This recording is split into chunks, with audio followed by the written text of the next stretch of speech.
Bom dia, pessoal. Que bom, né, poder acordar nesse domingo maravilhoso, saber que o Senhor renovou as misericórdias dele enquanto dormíamos.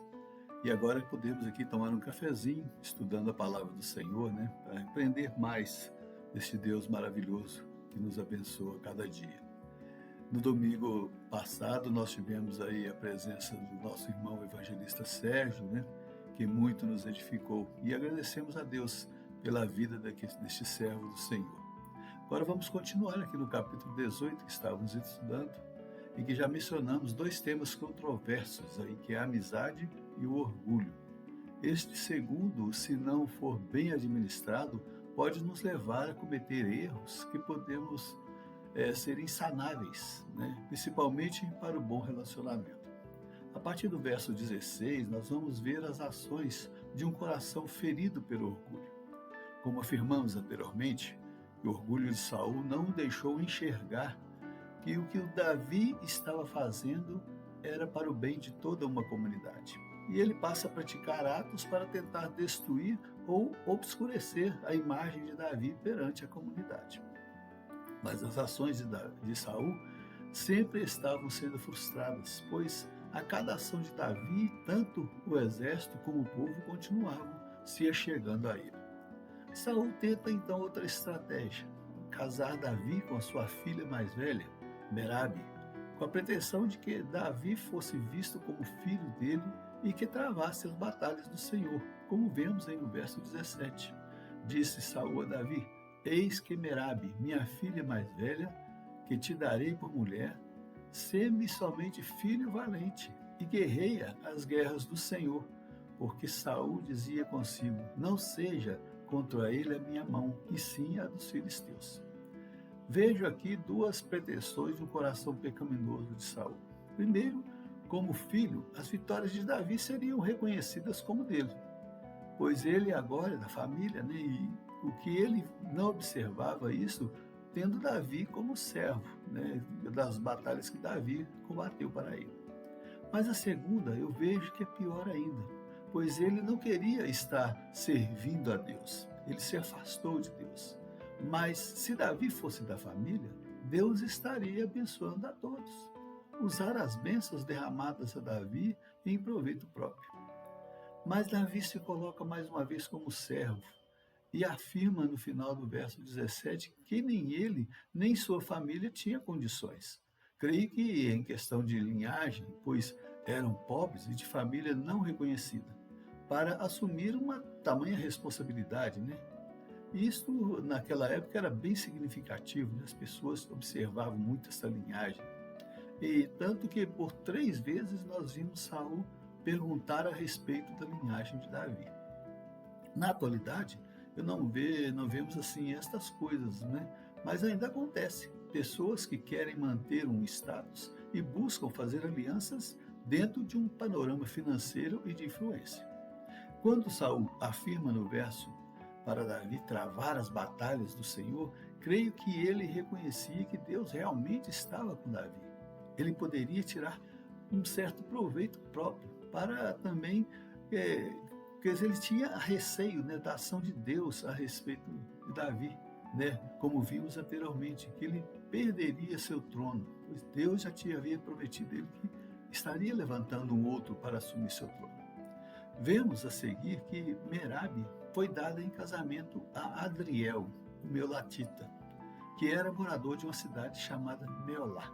Possivelmente dotava de uma certa influência na sua cidade. Por isso Saul busca esta aliança com este povo. Mas o texto continua e aparece a figura de Mical, outra filha de Saul, que toma conhecimento que ela amava a Davi. Saul deve ter pensado: nem tudo está perdido, ainda posso colocar meu plano em prática. Observa a parte final do verso 21. Disse Saul: eu lhe a darei para que ela lhe sirva de laço e para que na mão dos filisteus venha a ser contra ele. Nova armadilha sendo preparada. Ele não queria sujar as suas mãos, mas os seus inimigos dariam a sua parte, em um ato de extrema covardia. Fato igual a esse ocorreu com Jesus, né, quando ele estava sendo julgado por Pilatos O que ele fez? Lavou suas mãos como demonstração de inocência diante do que os sacerdotes e escribas estavam para fazer. E para concretizar o seu plano, Saul toma medidas diferentes. Apesar de que no final do verso 21 dizer que ele afirma a Davi que ele seria seu genro, ele tinha que realmente cercar Davi de forma que ele não escapasse novamente. Saul procura seus servos, confidencialmente, no verso 22, aqueles mais chegados e diz: fala para Davi que eu tenho um apreço muito grande com ele e que o meu desejo é que ele seja meu genro. Os servos confidenciaram isso a Davi. Como Saul gosta de você, em todas as suas ações ele fica admirado e o desejo dele é que você faça parte da família dele. Você não vê que é privilégio para você? Que honra poder fazer parte da família real. Deixa de bobagem, aceita logo, antes que ele desista. Não está escrito assim no texto, mas creio que a fala seria mais ou menos desse tipo, tentando convencer Davi para assumir esse casamento. No verso 23, nós vemos a resposta de Davi aos servos do rei. E também quero parafrasear isso aí. Olha, eu não tenho esta aspiração para a minha vida. Ser genro do rei não me enche os olhos. E mais, sou pobre, não tenho recursos, nem para oferecer um dote pela mão da filha dele. O rei, ao saber disso, seu coração inclinado para o mal, cria mais um meio para destruir a Davi. Observe aí o verso 25. Então disse Saul: assim direis a Davi: o rei não deseja dote algum, mas sempre expulsa dos filisteus, para tomar vingança dos inimigos do rei, porquanto Saul tentava fazer cair Davi pelas mãos dos filisteus.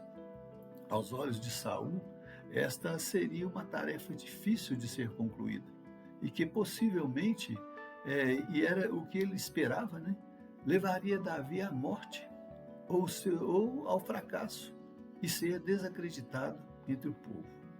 Mas no verso 27 nós vemos que os intentos de Saul não lograram êxito, E Davi foi mais além. Ele trouxe o dobro do que Saul havia lhe pedido, não restando outra alternativa a não ser entregar sua filha em casamento a Davi. Todas as ações que Saul fazia caíam por terra, e mais o seu ódio contra Davi aumentava, tornando-o seu inimigo. O capítulo 18 encerra afirmando que cada batalha com os príncipes dos filisteus, Davi lograva eles muito mais que os servos de Saul, e que exaltava seu nome perante a toda a população e ao exército. Uma coisa somente eu quero deixar de alerta para nós aqui nesta manhã maravilhosa de domingo. O inimigo, ele está em derredor, como um leão que ruge, tentando nos destruir. E ele usa todas as formas, artimanhas, para alcançar o seu objetivo. Às vezes, está mais próximo do que pensamos. Temos que ficar alerta, Devemos estar sempre confiados no Senhor e buscar os ensinamentos na palavra dele. Porque esta é a arma que nós temos, a palavra do Senhor e a nossa oração perante ele, para que possamos confiar e estar buscando servir o Senhor com alegria. Amém? Que Deus nos abençoe e que você tenha um domingo abençoado junto com sua família. Vamos tomar o nosso cafezinho? Até domingo que vem, se Deus assim nos permitir. Tchau, pessoal.